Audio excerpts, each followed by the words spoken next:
Do you think it's better for a ruler to be loved or feared? Feared. Why? Because you can betray a person you love. Well, I wouldn't, but some people would. But if you're afraid of a person, you wouldn't do it. Miss Jordan, do you think it's better for a ruler to be loved or feared? That's a good question. I don't know, I gotta say maybe feared. Why do you think that?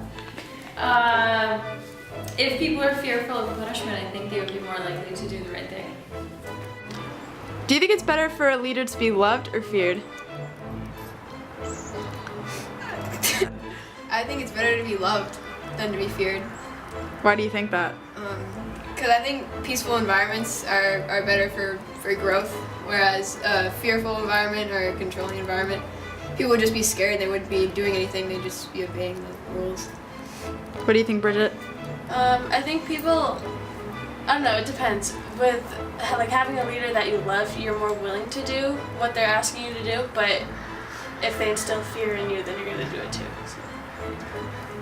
What about you, Maddie? I think feared because you don't want a leader that people can go, like, try to get around. Like a pushover? Yeah. And somebody that people will listen to and not just, like, joke around. Mr. Kearney, do you think it's better for a leader to be feared or loved? That's a difficult question.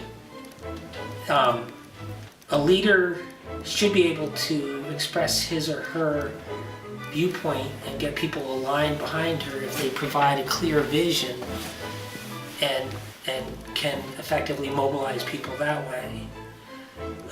Some leaders fail to do that and establish their control by fear. And sometimes that's the only way that they can effectively establish control. Ideally, a leader can set the vision and be respected for that vision, and people will muster behind that vision. However, that doesn't always work.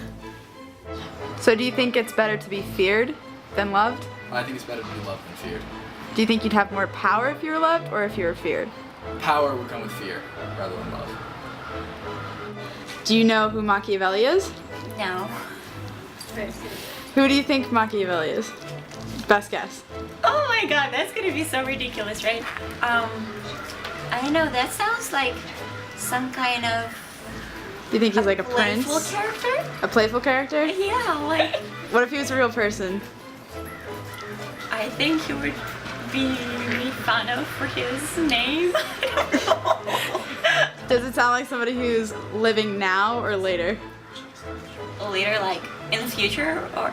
Like, What do you mean? like, sorry, I meant like earlier, like in the Oh, past. Yeah, of course, in the past. Do you know who Machiavelli is? Yes.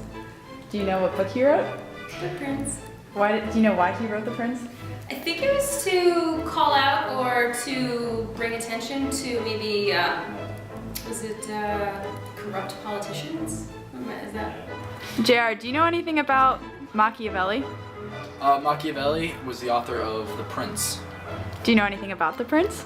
The Prince established kind of the idea of Machiavellism, which is like a negative connotation to a lot of politicians these days.